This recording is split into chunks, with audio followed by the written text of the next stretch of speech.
السلام ورحمة الله وبركاته. بسم الله الرحمن الرحيم.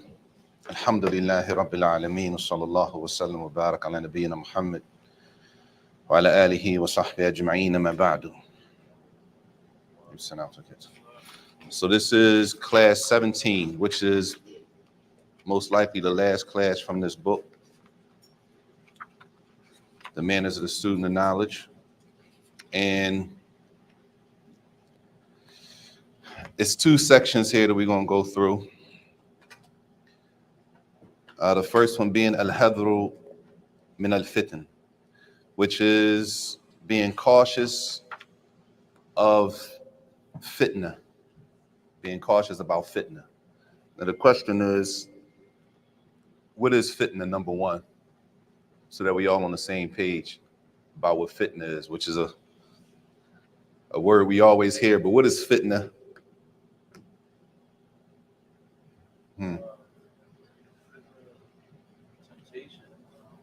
Temptation. Say it again.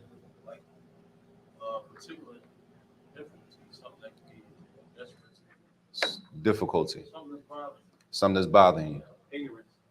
Ignorance. Tayyib. Fitna. Taken away from what's already been established. Taking away what's already been established. Tayyib. Fadal. A trial. Any type of like negative distraction. Any type of negative distraction. Tayyib. A trial, a test, difficulty, whatever word you want to use, all of those are right. Something that's a trial, it's a test for you, it's a difficulty for you, right? Everybody, some things, some trials or tests are general. All of us are affected by it. And then some things are specific to people. Some people go through specific situations that the person sitting next to them are not going through. So that difficulty is in their life, and the same fitna is not in the person sitting next to them. Everybody clear? Which is important because you never know what the brother sitting next to you or the sister sitting next to you or a person, anybody, you never know what they're going through, right? So this section, you figure we're talking about a person, the taller and the person who's trying to learn Islam. With everything that's been covered before, at the end, the section is staying away from or being cautious about the different trials, tests, difficulties. We're talking about things that we're able to avoid. Because there's some things you might not be able to avoid. Like what? Death, for sure. What else? You can't avoid somebody dying that you're close to. And at the time of death, that's a trial, that's a fitna, that's a difficulty that everybody goes through. What else is something that you can't avoid? I'm gonna say this right, and this might be personal, but at the same time, a lot of brothers go through it. It's create fitna from your wife. No doubt, fitna from the wives, for sure. Your family. Allah says in the Quran, speaking about the family, not just the wives, your children also, that they are fitna for you, right? Somebody else? Sicknesses, some things you can't avoid. So in this case, he's mentioning some of the things on how to stay away from them and being cautious about fitna. So the first thing he says is that it's a lot of different types of fitan. Fitan is just the plural of fitna, fitan. It's a lot of different types of trials and tests, right? The Prophet ﷺ described them as being so many different types of trials. He described them as being qatarat al-matar, raindrops, right? In a hadith. He said, "Inni ara mawaqi al-fitan khilal buyutikum ka mawaqi al-qatar." So everybody got to understand that just because you're not being tested with that doesn't mean it's not difficult on the brother sitting next to you. You with me? Or the sister sitting next to you. Tayyib. He says after that, some trials, some things, some tests that we go through are very small. They're small. And some of them are little or are big. Of course, most people would probably agree the biggest fitna that a person goes through is what?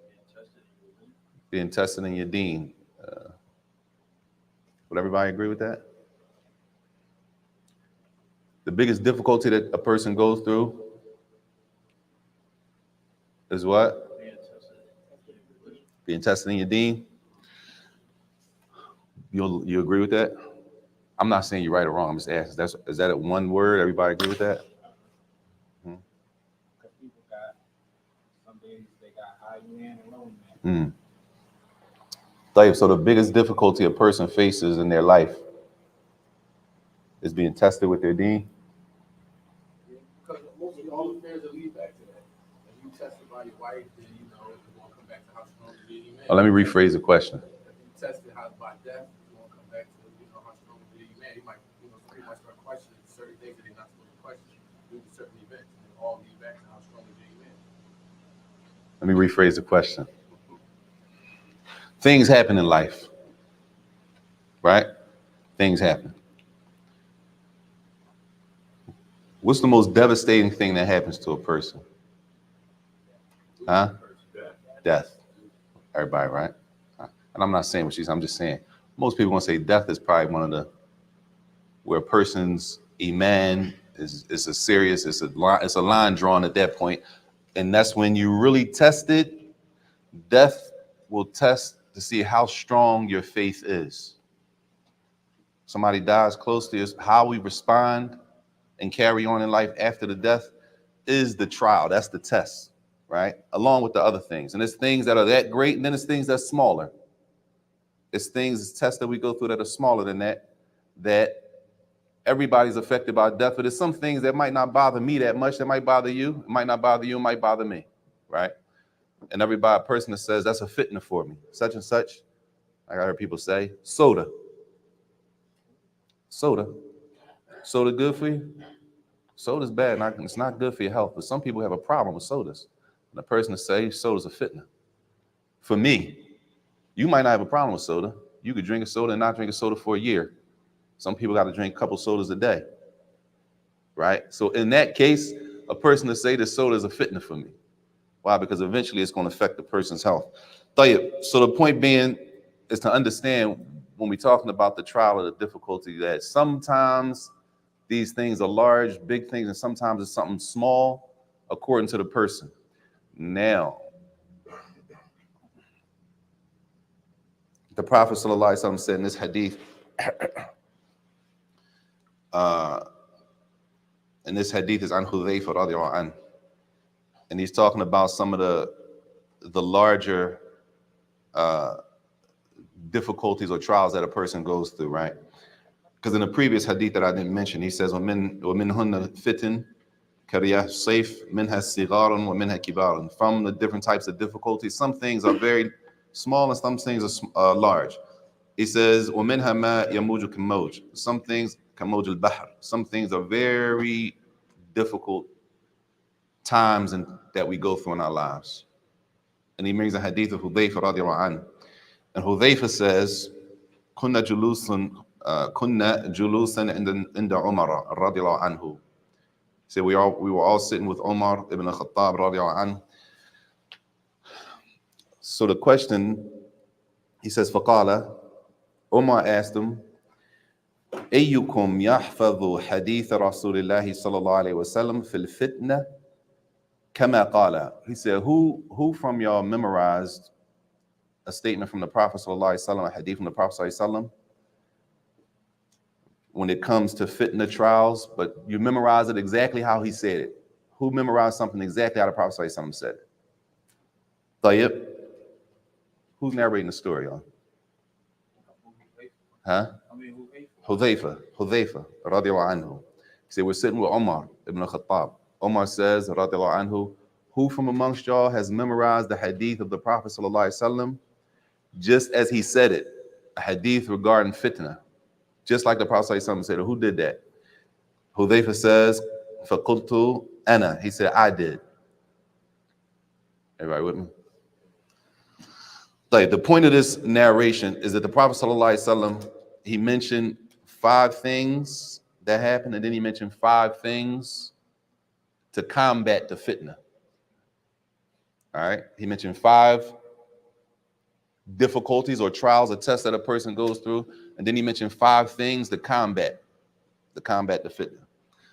So he says, قُلْتُ سَمِعْتُ رَسُولَ اللَّهِ صَلَّى اللَّهُ عَلَيْهِ وَسَلَّمَ يَقُولُ. He said, I heard the Prophet ﷺ say, Fitnatul rajul, a man's trial will be fi ahlihi, in his family, right? Wa malihi, his money.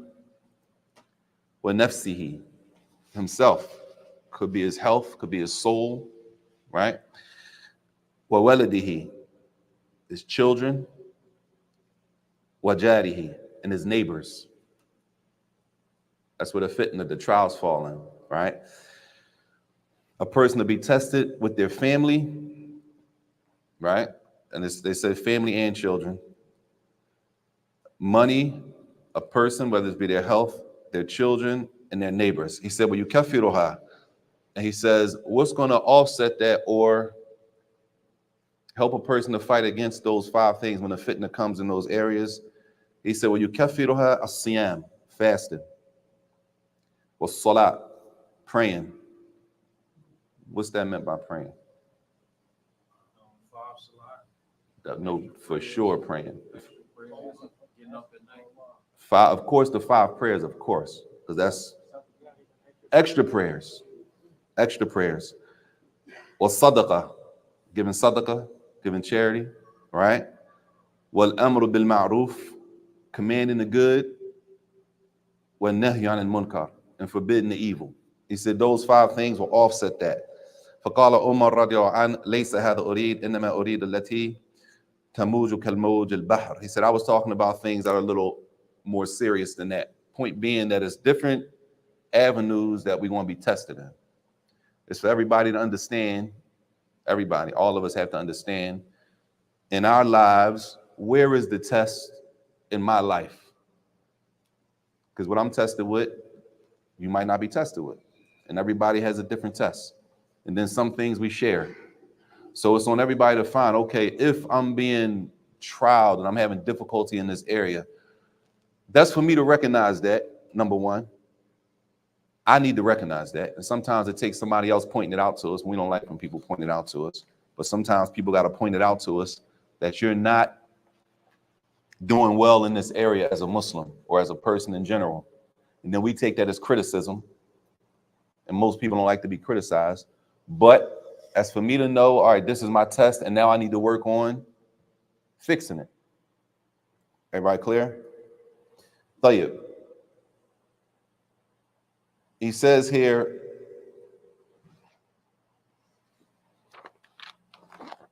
which is the next point that we'll do, number 4, which is Naha Islam an at-ta'arrud lil fitan.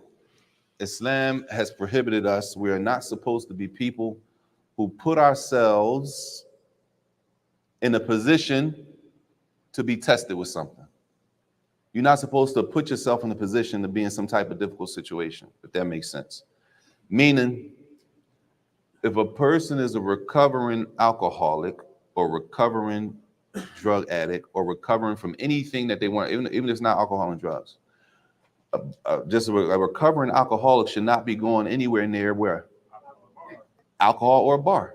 Why? They put themselves in a position to fall into that difficulty again. Clear? Putting a fox in a hen house? I gotta think about that. Yes. Yeah. I like that one. That's like having a monkey.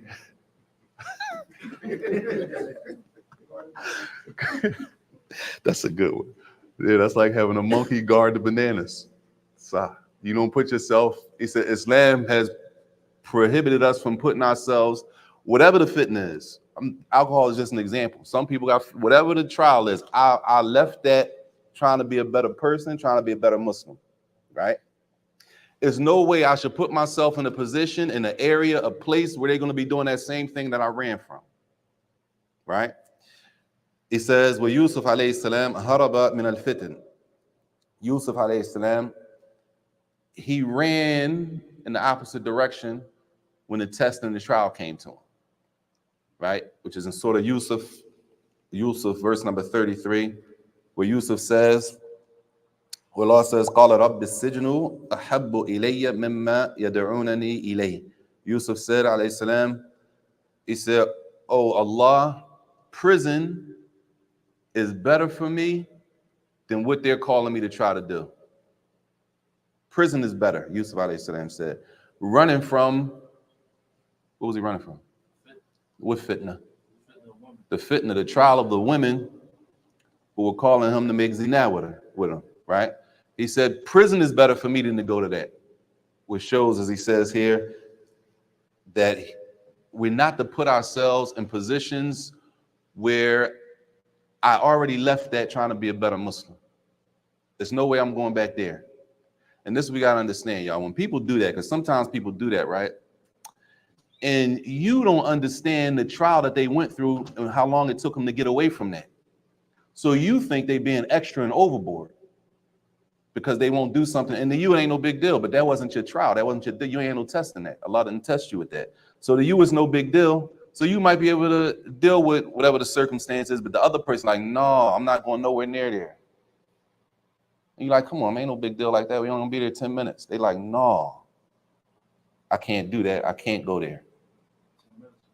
10 minutes might be, for me, 10 minutes is 10 minutes enough to get a life sentence. And we be looking at each other like, you doing too much, you overboard. No. You don't know the test that a person had, that the struggle they had to pull away from that. Now, not that you're intentionally trying to put them back in that position, but the situation, if I ride with you down there, it might put me back in this compromising situation. So I got to decline. Everybody clear? Whatever the situation may be. Like we said, Shaykh al-Islam rahimahullah says, "At-ta'arrud lil-fitan huwa min adh-dhunub." He said, for a person, Ibn Taymiyyah rahimahullah, he said, for a person to intentionally put themselves in a situation like that is a sin. To intentionally take myself, knowing that's what I ran from, and to put myself back in that situation, he said, this is considered to be a sin. Tayyib.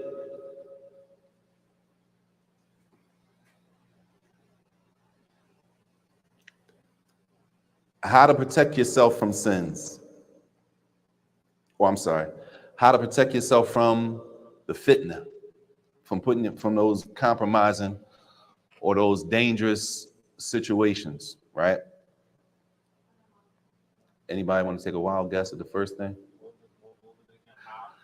How do I keep myself from being in difficult situations? How? Don't be in that area, yeah. Dua. Dua. No doubt. He said the first thing is that you make dua.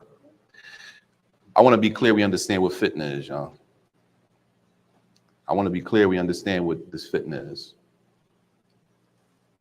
But I don't want to just make a list. I want us to share ideas of what is fitna. Can I give an example? Yes. Like the type of work I do, right? I do Uber Eats, so I'll be on a flight. Right? This is a fitness for me. I go to the supermarket to get an order. Right? There's 8 women in there. I turn around. I go this way. 5 women walking past with perfume. Women laughing and all that. That's like a fitness. No doubt. No matter if you downtown for 8 hours straight, in and out, you can go to the University of Penn, and Drexel campus. It's like everywhere you turn. Women, especially in the type of environment we living in, women not dressed. It's getting hot. It's fitna for men, period. This for men, males. It's a fitna for men in general.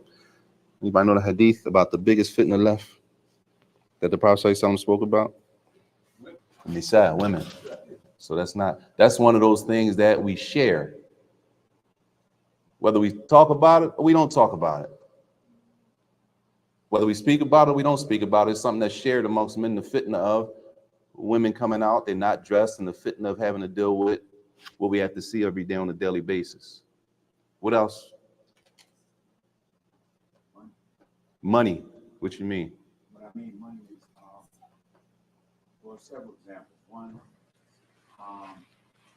money can deter a person from coming to the masjid because they're afraid that they're going to miss out on some financial gain. Due to that time spent in prayer is, going. And then you also, people like nice stuff. But, people now say it's okay to have nice stuff. But when you make that your primary goal and it affects your religion and the practice of your religion, it becomes a fitna. Money could be a fitna to the when it's to the point that it affects your deen. How does it affect your deen now? How can making money affect my deen? You're skipping Jummah, you're skipping prayers, you're not praying on time. The type of environment we live in anyway, y'all. We spend time in areas that are not conducive or they're not, what do you call it? They're not healthy for your deen. But we do what we have to do because we have to do it. On top of that, if I'm not balancing that time out that I'm in those type of environments by going to the masjid, going to class and learn, eventually that type of environment wears me down. So now sister, she used to cover at work. But slowly but surely, she starts to uncover at work. Not all at once. Sway a little bit here. First, she don't wear, she was covered all the way up. Then the overgarment, the body got a little smaller, a little tighter. Then it went to no abaya, no overgarment. Just a pants, baggy pants, right? Then it went from baggy pants to tight pants. Still got a khimar though. It went from tight pants with a long shirt to tight pants and a short shirt with the khimar, right? A little over time. Those environments, they are what they are, and we may have to work. If we don't balance our deen out by being in the masjid, being in classes, learning, if we don't balance that, eventually, for the brothers and the sisters, it takes a toll. The brother, he's working and working and working. And if you work in certain shifts, you don't get to pray in the masjid except for maybe 2 prayers a day, maybe. So what I do now, let me get some overtime so I don't get any prayers a day. Right? Everybody with me? That takes a toll on you. And I'm not saying everybody quit their jobs, none of that. I'm just saying this is what we in. We live. This is how we live. We live and we work in areas that they're not Islamic setup functioning type of situations. It's our job to balance our lives out with our deen. Where we go to work, they're not concerned about you, whatever you're doing. You do that on your time. Tell you what else besides money and women? Children. No doubt, both of them. Children. How are your children a fitna? How are your children a trial? Sit down, listen. Father. No, you said it. We starting with you. Who you trying? Sometimes they can stop you from going taking care of the responsibility if they sick or they may need some type of other attention other than staying in school, medical attention, things like that. You can be on your way to work and they sick. You gotta pick them up. They can't go to work. You gotta go pick them up to school. Tell you, if they're sick, then that's your obligation. You fulfilling the obligation. Taking care of your kids, that's an obligation if they're sick. You see what I'm saying? How's it going to affect my deen in a negative way, though? Because that's not going to, that's what I mean. I'm sorry. How can my children affect my Islam in a negative way? Sometimes as parents get lax with regard to the rules of the law, trying to make the kids feel good. Sometimes we're trying to please the children, so we're willing to go against Islam to make my kids happy. And that's the danger of that statement, like my kids are everything, and this is my everything. No. The children, the parents, we're responsible to raise our children as Muslims, according to the Islamic law. That's what we're responsible for. Now, the wisdom in how we do that, that's a conversation. But how can the children be a fitna? They could be a fitna because I'm trying to please them, so I let them do something that a Muslim not supposed to be doing. And if I keep doing that, it's going to be a buildup for me. I know a lot of times we always talk about rights of the spouses. Children got rights over the No parents. doubt. Parents No got doubt. rights over the children. And I know for a lot of us, that's a fitting too, where, like you said, people got to work, all this other different stuff we got going on. And, you know, Allah commands us to raise our children a certain type of way. Yes. What does that look like in our everyday life? Whether I do Uber Eats, or I do parking, or somebody, whatever, a trash man, work for the city. There's still a certain amount of time that whether we single, whether we married, divorced, No doubt. The kids still got their right, whether they 5 years old, 10 years old, whatever Sahih. age they is, where we supposed to be trying, we supposed to be setting the example first about living like Muslims every day. Jay. All right, who want to teach his son how to pray? Who want to teach him him? how to pray? Who want to teach That's a him good how one. to talk Eid and everything else? From the opposite end. Teachers. From the opposite end, the children, not that the children are bad, they're now my responsibility. You had a bunch of kids, now they're your responsibility, right? It's your responsibility to give them time and to give them the things they need to be raised up as functioning Muslims in the society. Not just Muslims in the society, Muslims who can function in society, right? Functioning Muslims in the society. And that could be, that's on me now. That's my fitna that I have to find out. I have to find out how to make time for that consistently. Tell you what else a fitna? I would say self-amazement. What you mean, self-amazement? Like you just think so much good of yourself. Like I don't gotta go to that class. Like how we be talking. I don't No doubt. It's a lot class, but I already know it's a lot. What's the other word for that? Kibber. Arrogance, self-amazement, thinking way too highly of yourself, and having a lack of humility. A big fitna that we deal with, a big one, a big fitna. The brother said, the biggest fitna. Divorce. People don't understand the effect that comes with divorce until they in it. But on everything leading up to divorce, nobody cares about the results. Nobody cares. Everybody is in their bag. I want what I want. She want what she want. Whatever happens, happens. Until after the divorce and there's kids involved and he gets remarried, she gets remarried, now it's fitna. Now it's a problem. Now it's a problem when the father is not in the life of his son, specifically his son or his daughter, both of them, because it's effects. If a man does not raise his son,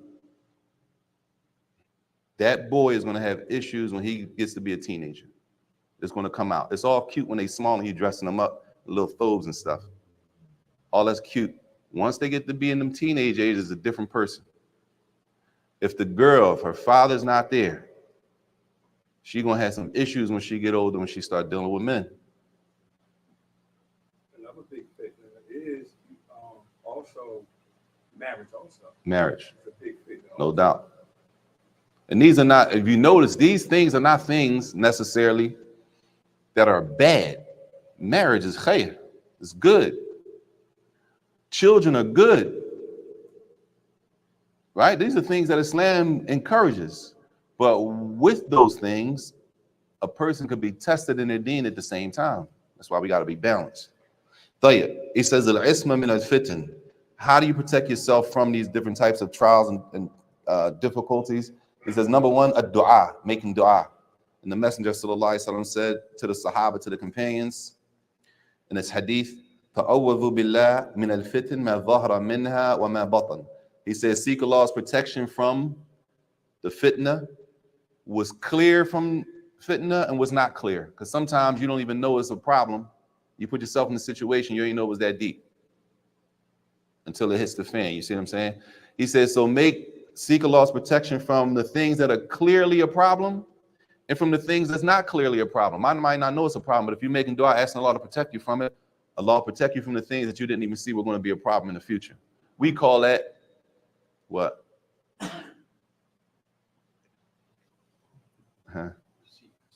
Allah protects you from something that you didn't even see was going to be a problem. What we call that? What, man? Huh? What'd you say? Preventive maintenance. Alhamdulillah. I ain't gonna say we call it. I'm gonna say some people call that. They say, I dodged a bullet. I didn't even know that was a problem. I just happened to do it like this, and Allah saved me from it. Right? Dua. He said, ask Allah. The Prophet said, ask Allah to protect you from the clear things that are fitna and from the things that's not clear.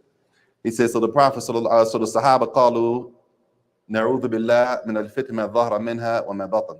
So the Sahaba said, we said, oh Allah, protect us from the fitna, was clear, was apparent, and was not apparent. That's number one, making dua. He says, number two, bil-bu'd an al-fitn, stand away from the fitna. Stand away from it. Whatever it is. The problem is sometimes we wrapped up in things that are harming us and we don't even know. Huh? We wrap them in things, number one, it doesn't concern me. Number two, I might be into something I don't know that is harming me. I don't even know it's a fitna on me. That's how far gone I am. Oh man, the playoffs. Don't mess the brothers up. All right? That's a fitna. No doubt. Sports is a fitna. If you can't get up, if you're watching sports, if you're not able to get up and leave and pray, you're not able to keep your Islam intact with a sports event going on, whatever it is, right? We don't delay salat. Delay salat meaning pray outside of the salat time, y'all. Make sure we understand. Delay the salat means Asr is over at 8. You praying Asr at 9:30 because you was watching something. It don't have to be sports, a movie, whatever it is. If we can't get up and leave these things and do what we're supposed to do, our responsibilities as Muslims, that means whatever that is a fitna for me. It might be sports, it might be movies, it might be a documentary, it might be a talk show. It could be family gathering. We having a family gathering, we talking. Excuse me, I'll be right back, I gotta go pray. What's hard about that? If they wanted to go smoke while you was talking to them, they'll go smoke. They'll go pour a drink and come back and get like they'll do whatever they feel like doing, they'll go do. Why we got a problem? Say, excuse me, I'll be back. I gotta go pray. I'm gonna step outside. Whatever I gotta do, I'll be right back. I gotta go pray. If we can't do that, then those things become a fitna for me. And everybody's different. Some people don't have a problem. They stop, they leave. I'll be right back. But some people, you know, may Allah protect us, be glued to the tube. He says, number two, stand far away from it. وإغلاق أي سبيل تصل منها إليك. Stand away from the fitna and closing all the doors, as we say, that lead to that. Anything that's going to lead me to doing that, I cut it off. I shut it down. Everybody clear? Like what? That's number two. Number two had two parts. That I stay far away from it. And number two, that I cut off any pathways that's going to take me to it. I'm trying to stay away from it. What? Oh man, I didn't say that. That's you saying that. If that's how you feel, then Bismillah. You need something for Allah, Allah give you something better. Right? So stand far away from it. The fitna that we have, one thing that we have in Philly, it's a Philly fitna. Y'all ready? We all know it. We be arguing. Everything's an argument with us, between each other. We do a lot of bickering, back and forth, arguing, bickering in Philly. We then carried it over to the internet. So everybody's looking at us on the internet. Like, being in those arguments is a fitna in general. It's in general, it's a fitna. Why is it a fitna being in those arguments and bickering? This person is this person's that, they this, they that. What's the fitna in that? Some people don't see a problem with it. Don't soften the heart, increase hostility. Good, that's a good one. Those conversations, many times, it increases the hostility towards one another. It makes people mad. Brothers and sisters are mad at each other. And that's not the origin of the relationship between the Muslims. But those conversations, because there's people who don't think it's a fitna. They think this is what the deen, we have to do this. So people don't see it as a fitna, right? Because it has to be done doesn't necessarily mean it's not a fitna, and it's not for everybody. It can lead to, of course, backbiting. Backbiting from those conversations, backbiting. And also lying. Lying from those conversations, lying. From them conversations, a spread of ignorance. People don't really know. They just, somebody told me, they don't really know if that's the truth. Depending on how, with the level of ignorance on people, some people shed the blood over the Muslims. Yes. Yeah. Depending on conversations, some people ready to take it to the street. They ready to spill blood of another Muslim based on some of them conversations. Fitna. And when the fitna comes like that, staying away is the best thing to do. Most of the people involved are not charged with having to say anything. See, we live in a society where people gravitate toward the fitna. Like, No doubt. Somebody outside fighting right now, people won't go outside, they move towards it. Right. Then when somebody gets shot, they were like, oh, well, you shouldn't have went towards it. You don't know these two guys Right. got guns on them. No doubt. We gravitate towards the fitna. Right?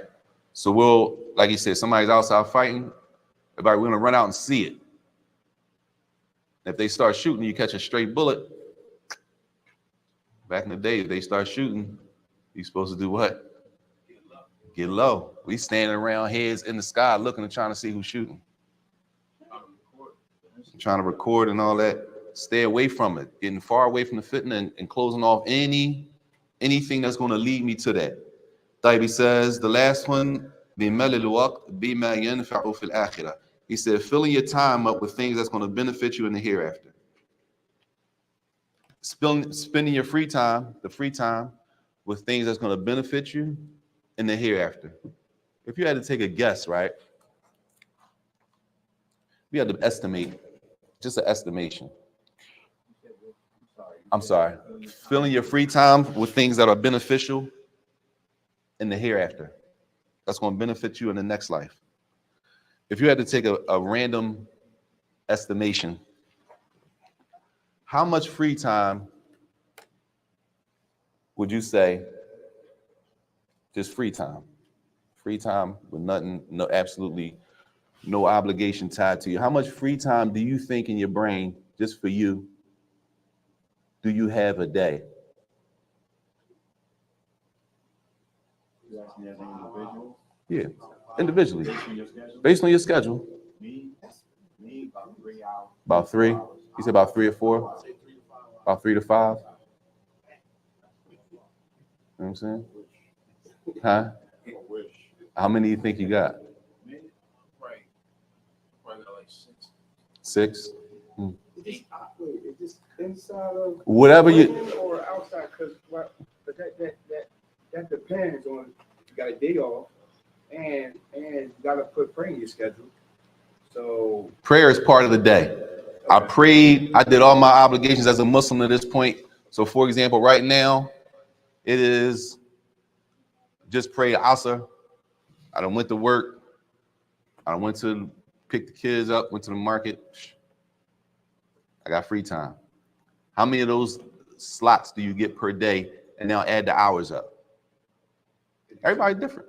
it depends. You single a lot of you got All right, cool. Sometimes, right? No. It's free time, but I'm going to sleep in it. I'm going to use this time to catch up on some rest, right? Or I'm going to use this time to watch the game. Or I'm going to use this time to do what? Go to the gym. Everybody going to choose whatever they want to do. You with me?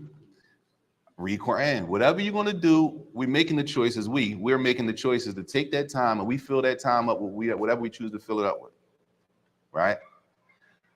The point is to fill that time with things that are going to be beneficial in the hereafter. That's the idea, to try to fill that time up with something that's going to benefit. Don't fill it up with don't fill all of those. If I got 3 hours, don't fill all 3 hours up of my free time a day with, as we say, play and amusement. I ain't gonna say the phone because you can be on the phone benefiting. If you want to be on the phone, you could be on YouTube watching the lecture. You could be on YouTube studying. You could be doing something. Don't fill the whole 5 hours up that you have of free time a day with just play, just amusing yourself. Fill some of that time up with something that's going to be beneficial in the hereafter. Tayyib. The last section is al-bu'du an al-ma'asi, staying away from sins. Staying away from sins.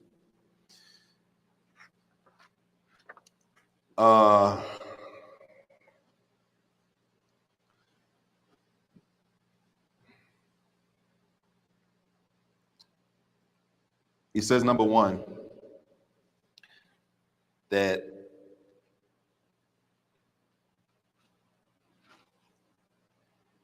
per people in general, Allah honored us, right?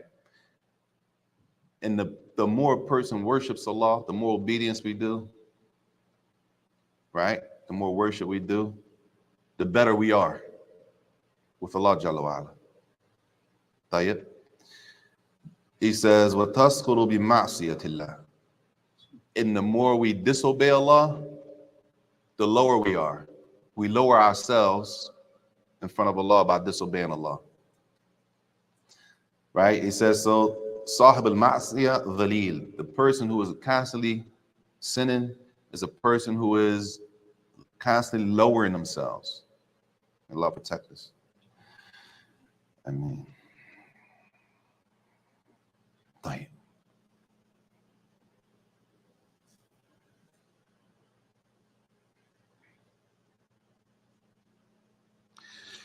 He says, كلما صغر الذنب في عين العبد عظم عند الله. He said, the more that a person,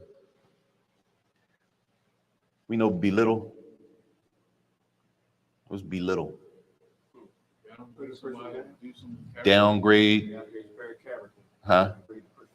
Downgrade a person. Or what's another word? Lower. Ridicule. But if you belittle a sin, what does it mean if I belittle a sin? It's not a big deal. You don't give it as where ain't no big deal. Because it be sins going on all day, y'all. Sins is running all day long on the internet in front of us. Everywhere it's sins all day long. So a lot of times we get, as they say, we get numb. The first time something happens, astaghfirullah, but it happens so much.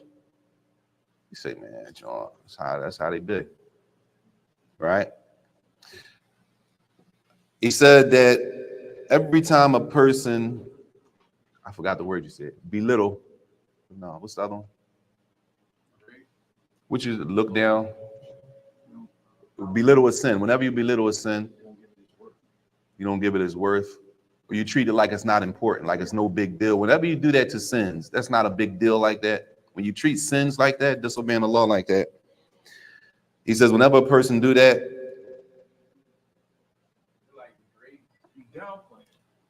yeah, you downplay the sin. Whenever you downplay a sin, he says that sin becomes a greater sin with Allah. Yes. Prophet Sallallahu Sorry, Alaihi Wasallam said that the mu'min, the believer, sees his sins as a mountain about to fall on him. No doubt. But the munafiq sees his sins like a fly flying in his face. He just wait. No doubt. The believer sees a sin, we do something wrong, and we supposed to feel bad. We're supposed to feel bad. That's why the Prophet said the believer sees a sin like a mountain about to fall over on him.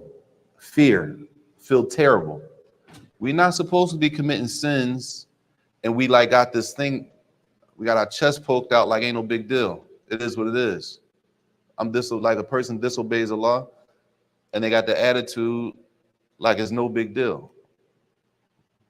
That's not the approach, and that's not the mentality of the believer. So he says every time that a person treats a sin like it's not important, he says, "Azuma indallah," it becomes a great sin with Allah Jalla wa'ala.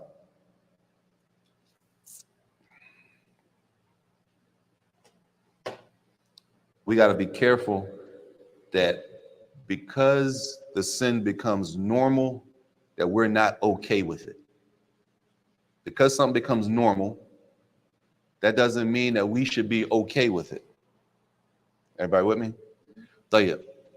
There's plenty of sins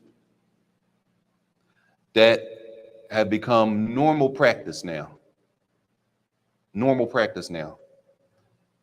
The Muslims are involved, the non-Muslim, everybody's involved in the sin. And just because that's the case, it doesn't make it right. And it doesn't mean that we have to accept it. And it doesn't mean that we should be okay with it.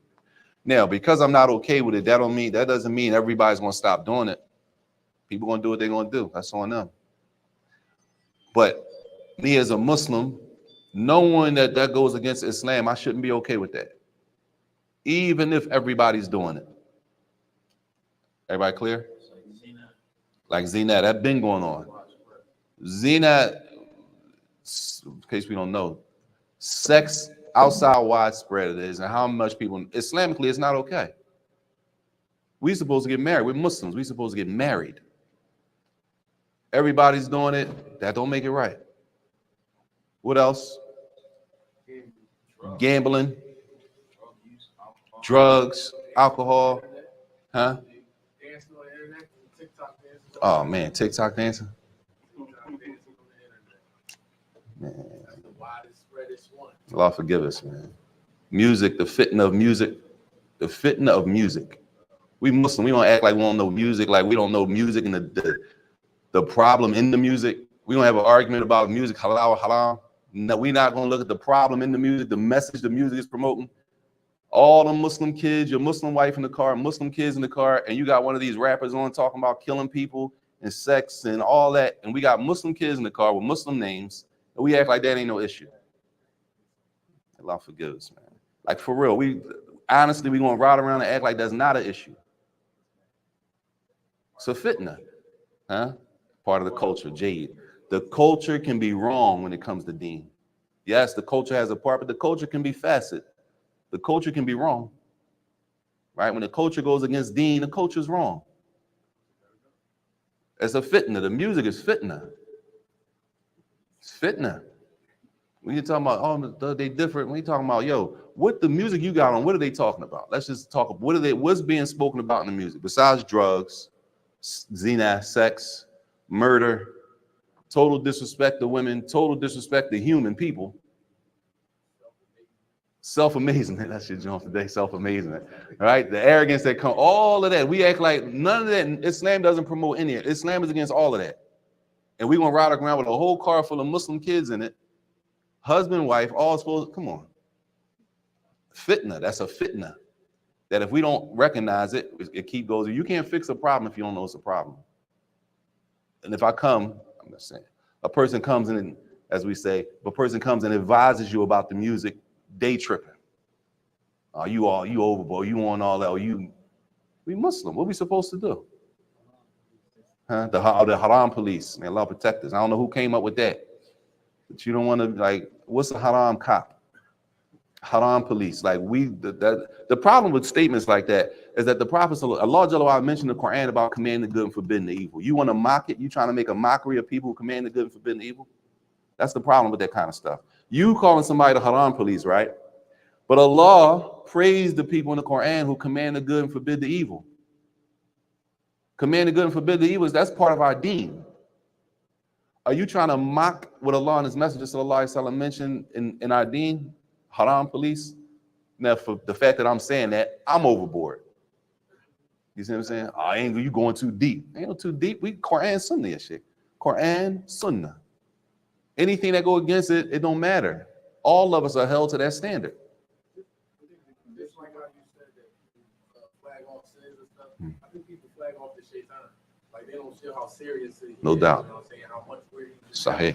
especially on the internet. Sah. The tricks of the Can't shaitan. really, grasp the concept that he's really trying to throw us off on that. No doubt. That the shaitan is real and his job is to keep us off track and throw us off. He said some people might not shaitan, like it's not a real thing, like it's not real. When Allah told us in the Quran, He's your enemy, right? Treat him as your enemy. Allah Akbar. I'm sorry, Father. Yeah, two things.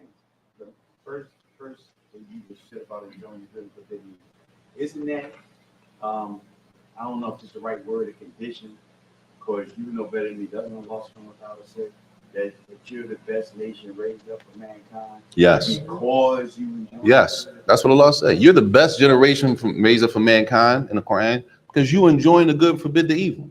But you're going to turn around and call me the haram police. That's ignorant. Number one, it's ignorant. Number two, it shows a person has no knowledge about what Allah said in the Quran.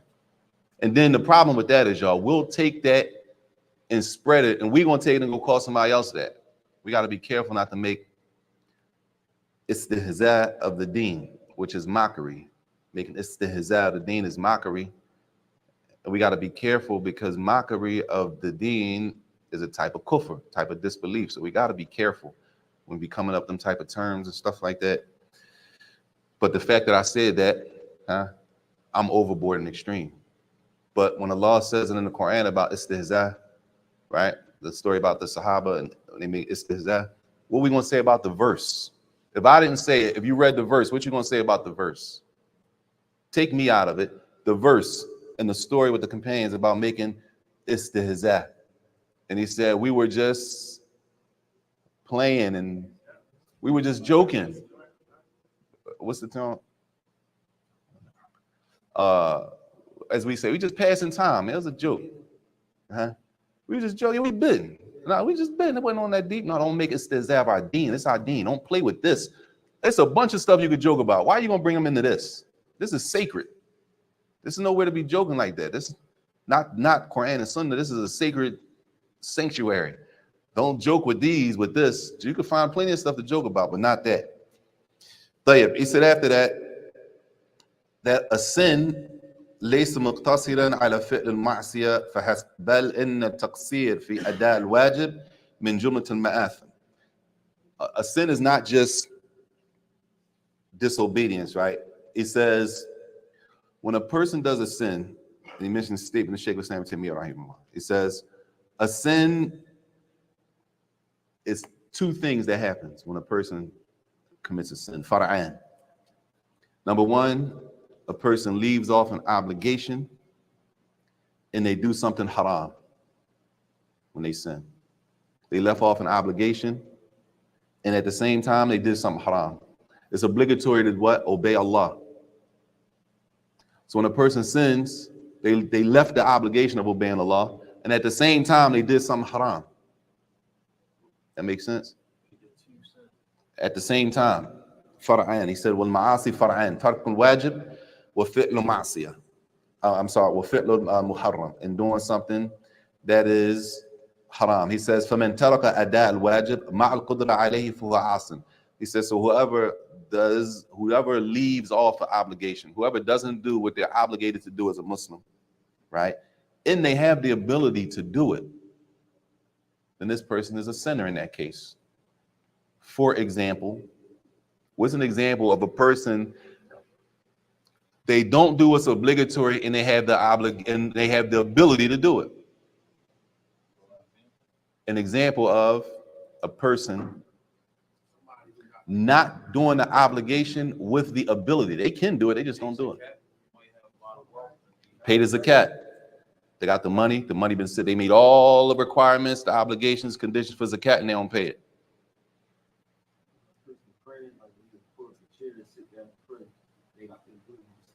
Jade, that's important. A person, when it comes to the salat, a person has the ability to stand in the salat and they sit down.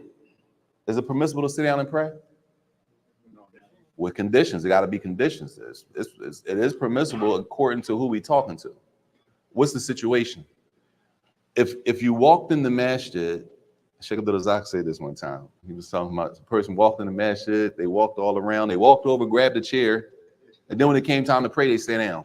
I'm supposed to sit down in the prayer once I get to a point where I can no longer stand. If I can no longer stand, then I sit down. If I could stand, I should stand. So the obligation, and that is to stand with the ability. What else a person can do? Obligation. Fasting, Jade. A person has the ability to fast, and they just don't fast. That makes that person in that situation a sinner. I'm able to fast Ramadan, but I just don't fast. Praying in the masjid. We say praying in the masjid specifically. I'm gonna rephrase it for you. Praying in the masjid to us means praying in jama'ah, congregation. You got the ability. You sitting home, right? You got a car, or you leave close to the masjid. You can go there, but it's 2 minutes left in the fourth. It's tied up. Game 7 and all that. Elimination game. It's not even that. Sometimes if you're in the walking distance of the masjid, right? Mm. And this happened to me before. If you, let's say you live like 6, 7 blocks from the masjid, but springtime, summer, you want to leave your car, you're gonna walk. Right. How many people do you salam on the way? Salam rahmatullahi wa barakatuh. Sheikh. Alhamdulillah. Jazakallah khairan. Ability to go to the masjid, they just hanging out. You know, and I'm saying it from experience. Right. Like, you pass. Oh, you walking by people on the way there, and yeah, no doubt. Muslims, they got the ability to be there. And may, like you said, may wait to the end before they go in the house and pray, or they miss a salat already. Well, you done prayed and came back for 2 salats. They still there. Still the same. They might have prayed on the corner. Allah forgive us, man. Allah forgive us. I'm gonna mention this for the brothers. The ability, and I'm only using these terms so that people understand what's going on. The ability to give your wife her maintenance and you don't. The ability to give your wife her maintenance and you don't. That's a sin. The man is supposed to take care of the wife, right? There are obligations that are on the man when it comes to taking care of the household and the wife or wives. That obligation can be filled, and a brother doesn't do it with the ability to do it, is a sin. Everybody clear? Sisters have an obligation towards their husbands. I hope the sisters know the obligation towards their husbands. And I'll use the words that I know some people cringe. Huh? No, that ain't the problem. The problem is not that. I think that's probably easy. Obedience. Obeying the husband. That's what you signed up for. Some sisters here obey and have a meltdown. And the Prophet ﷺ said, if I were to command anybody to make sajda to another person, I would have commanded the wife to make sajda to her husband. Even though nobody makes sajda to anybody, any person. But that's how serious the obligation is. We got obligations. We have obligations as husbands. The wives have obligations as wives. To fulfill the obligation, have the ability to do it and not do it is a sin. May Allah protect us. Ameen. Tayyib. He says, Al-ma'asi tuzilu nur al-qalb wa barakat al-ilm. And this is important. He says, sinning removes the light from a person's face. The nur, you know, the light in a person's face. You ever see a brother? I'm not saying a brother's light skinned. The brother don't have to be light skinned. A Muslim doesn't have to be light skinned for them to have a shining bright face. Everybody with me? That brightness is lost in a person's face by a person continuously sinning. Everybody clear? Has anybody ever seen a person, they just look, mashallah? They glowing. That's what we say. You say, you glowing, mashallah. Right? It said that nur is removed by sinning, and also the blessing of knowledge, the barakah, the blessing that a person has of knowledge is removed.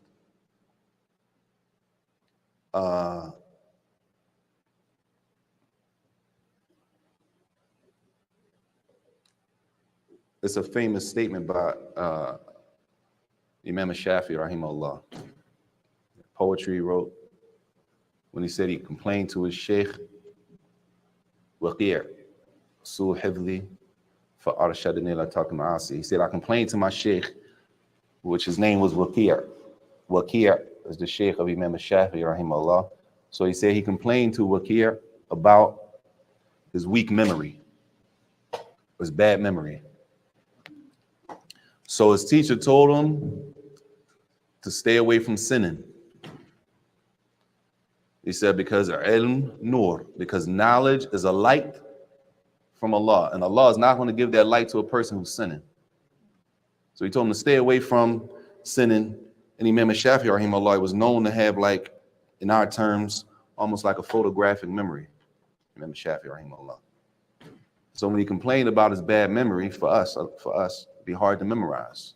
What are we looking at all day?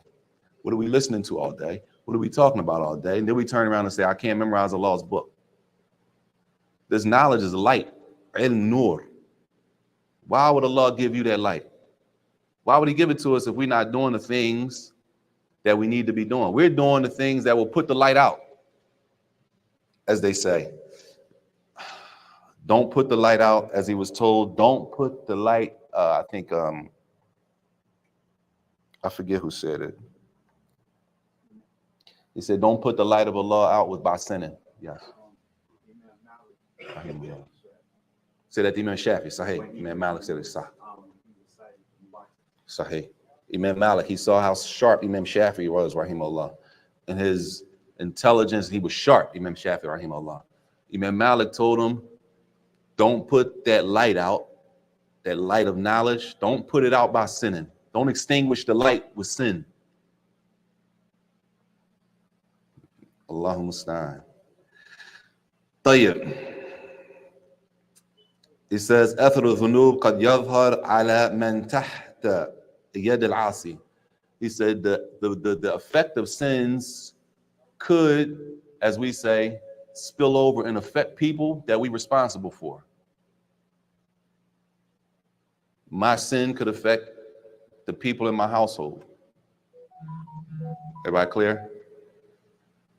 طيب. It says, قال فضيل ابن عياد رحمه الله إني لأعصي الله فأعرف ذلك في خلق حماري وخادمي. Fudail, rahimahullah, said, it's possible I disobey Allah, and I can see the result in how my donkey responds. My donkey started acting funny. And my servant, the one that works for me, everybody started acting funny when I disobey Allah. Right? Everybody clear? Statement of Fudail ibn Iyad. That's Fudail ibn Iyad. That's his statement. Is that statement a hadith of the Prophet sallallahu alaihi wasallam? No. Is it a hadith of a companion? Fudail's a companion? Fudail's not a companion, right? This is all I'm trying to get to. It's not a hadith, and it's not a statement of Sahaba. So we know the statement in itself is not dalil. It's not like a piece of evidence. But what's the benefit of mentioning the statement? Because Fudail is from the Salaf. One of the benefits is that you see the mentality of the Salaf. This is how they looked at sins. If I disobey Allah, as we used to say, I don't know if people still say it, my riding beast. Wonder why the car riding funny? That's what people used to say. The tranny slipping, come out in the morning, it's a flat tire, everything going wrong with the car. And then people used to say, man, just like Fudail ibn Iyad said, maybe you sinning, akhi. That's how it was like 20 years ago. Maybe you sinning, akhi. If your car keep getting messed up, maybe it's a sin you need to leave. That's how we used to talk. Maybe it's a sin you need to leave off. If you say that to somebody now, they'd probably be ready to argue with you. But Fudail said he used to see the effect of his sins in his donkey. They used to ride donkeys, and they used to use them for transport and stuff like that. We're using cars. We're not using donkeys, right? And he used to see it in his servant, that the sin could affect the people that you're in charge of. طيب.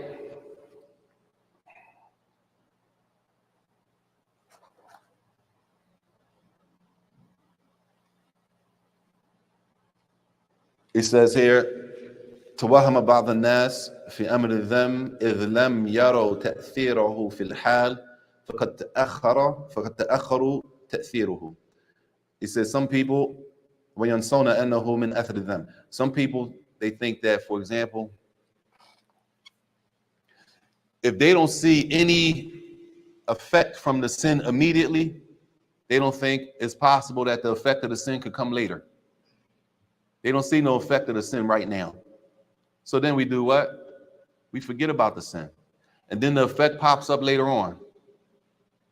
Everybody clear? Huh? No? Anybody got an example? It's like delayed gratification, but No, they get their gratification now, but the result and the problem from what they did, they don't see no problem right now. I got an example. I don't remember. Further.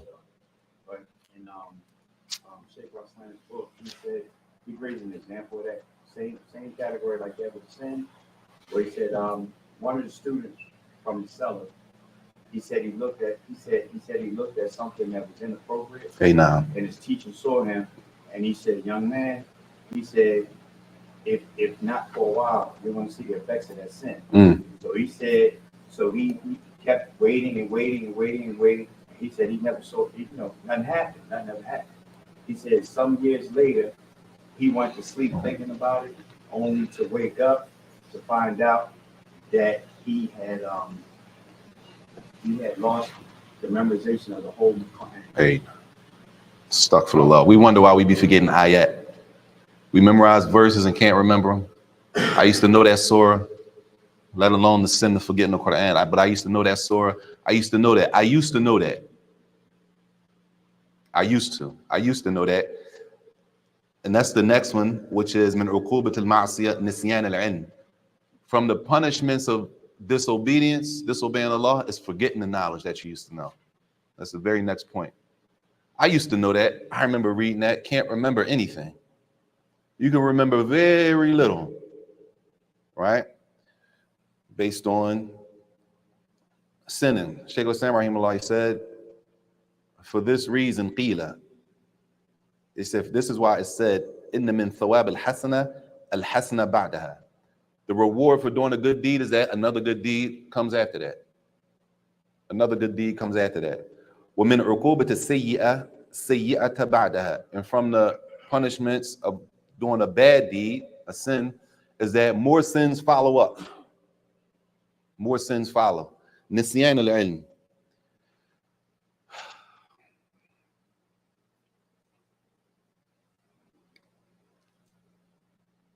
He says here, كذلك العمل السيء. طيب السن يعاقب صاحبه في الحال بظلم في القلب.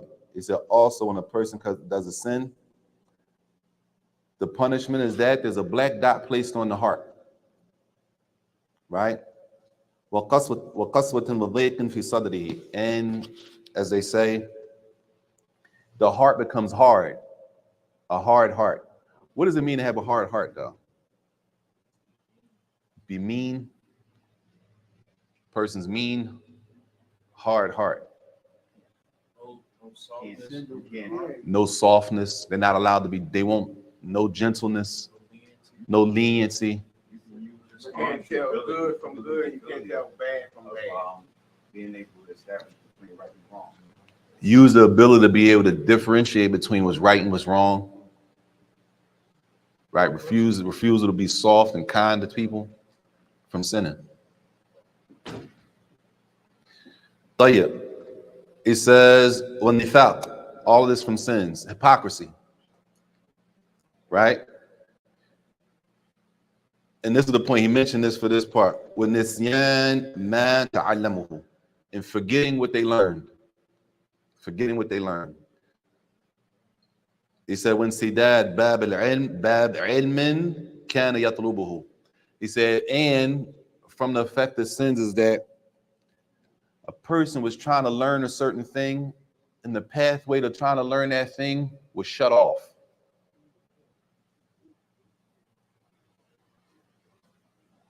Everybody? A person was trying to learn a certain knowledge, for example.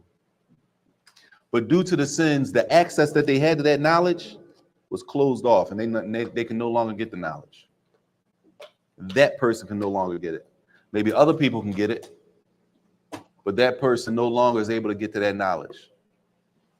He said, it's deep, ain't it? Sins close the door to be able to attain the knowledge. It's dangerous. طيب. He says, بل قد يحرم من العلم. Even more, a person might just be I'm gonna use the word, but not like a person might just be like blocked from learning. They're not even able to learn based on their sins. They're not able to learn. يحرم من العلم. Right? Not that they don't have a brain and the physical ability. They're not even able to get to the how to do it, get to the place to learn. Anything that's will enable them to get the knowledge, they'll be blocked from it. All, as we say, it's always something. That's how we determine. It's always something. Every time I try to, we gotta look at ourselves. What am I doing? Maybe it's a sin I'm committing that I need to stop. And the law opens some other doors for me.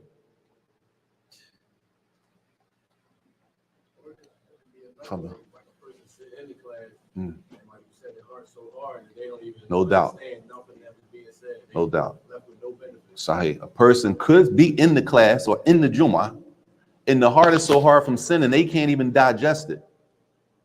It doesn't affect them from so many sins that they don't even, you ever be talking to somebody and they don't get it, right? It could be the sins preventing the person from even comprehending and understanding. And then some of us, years later, the same thing will come up again when you're in a better situation in your life, you're doing better, and it's crystal clear, the same issue that you couldn't get 6 years ago. But if you look at yourself 6 years ago and compare to yourself now, you find yourself in a better position as a Muslim. You might just, in this case, you might have just been a person, as we say, you're not really deening. And you not really deening is not going to, right? That sinning is going to block your comprehension. You with me? Now he brings a statement of him. It says, "لما جلس الإمام الشافعي بين يدي مالك رحمه الله وقرأ عليه أعجبه ما رأى من وفور فطنته وتوقد ذكائه وكمال فهمه." He said, Imam Malik rahimahullah, he was amazed at Imam Shafi'i rahimahullah. He was amazed at his intelligence and his level of knowledge. So he said to him, فَقَالَ إِنِّي أَرَى اللَّهَ قَدْ أَلْقَى عَلَى قَلْبِكَ نُورًا. He said to Imam Shafi'i, I see that Allah has put light in your heart. Right? He says, فَلَا تُطْفِئُهُ بِظُلْمَةِ الْمَعْصِيَةِ. So don't put out the light that Allah gave you by disobeying Allah. Now, Imam Malik rahimahullah, is he a companion? No, it's not a hadith. Therefore, we know from the other class, his statement is not dalil. It's not evidence. But if you look at the closest, this is the Salaf, you look at the mentality of the Salaf and how they looked at sins, that should be something that we take and we say, okay, if we're following the Salaf, okay, how did they look at sins? They looked at it like, number one, the Prophet ﷺ told us that the believer sees his sins like a mountain about to fall over. Right? That was the Prophet ﷺ told us. He's saying Allah gave you light. Don't extinguish that light by sinning. That's how they view disobeying Allah. That's what we benefit from these type of narrations. From the things we benefit is the mentality that they had. And these are people that we say we love and we follow. طيب. He says, وَمَنْ تَرَكَ ذَنْبًا خَوْفًا مِنَ اللَّهِ عَوَّضَهُ اللَّهُ خَيْرًا كَثِيرًا. Whoever leaves off a sin out of fear of Allah, that Allah will replace it with some good that's way better than that. The problem is we have to be able to ourselves be like, not tell people, I know I'm doing this and I'm wrong. I'm not supposed to be doing this. Especially Allah covered it. I need to be able to look at myself and say, I'm wrong in this. I need to stop doing this. Maybe I can't get this because of this sin I'm doing. Maybe Allah is not blessing me with this because of this sin I'm doing. Either way, if I stop and obey Allah, even if Allah doesn't give me what I was looking for, I'm still in a better position with Allah because I stopped the sin and I'm doing better as a Muslim. Even if I didn't get what I thought I was being blocked from. Everybody with me? Either way, I'm in a better position with Allah Ta'ala because I stopped the sin and I'm doing better. Yarhamakallah. He says, قال تعالى, وَلِمَنْ خَافَ مَقَامَ رَبِّهِ جَنَّتَانِ. And whoever fears the standing before Allah will have 2 Jannahs, 2 paradises. And that's in Surah Al-Rahman. لَهُ رَبِّهِ جَنَّتَانِ. This is the end. That's the last point in the book, which is page 99. Page 99. 17 classes, which is, let's say 6, 14, 4 months. 4 months is 16 weeks, right? 4 months. 4 months in a week. 17 classes, 4 months in a week to finish a 99-page book from beginning to end. Don't mean you memorize the whole book. Doesn't mean you remember everything in the book. But if I have notes, I at least know where to go back to find the answer for what I'm looking for. That's part of knowledge. Knowledge, not necessarily that I memorize every single thing the first time. I don't understand every single thing the first time, but at least I know where to find the issue. I know where to find the issue. I know what book I can go to, where my notes I can go to pull the issue back up. And he made a dua at the end. أسأل الله أن يرزقنا الإخلاص والأدب في طلب العلم وغيره. I ask Allah to give us sincerity and to give us adab, manners, when we're seeking knowledge and when we're doing anything else besides seeking knowledge. Wa sallallahu wa sallam ala nabiyyina Muhammad wa ala alihi wa sahbihi wa ashabihi ajma'in. We'll stop there unless there's any questions, but I think it's time almost for the adhan. And if there's no questions, what's the day?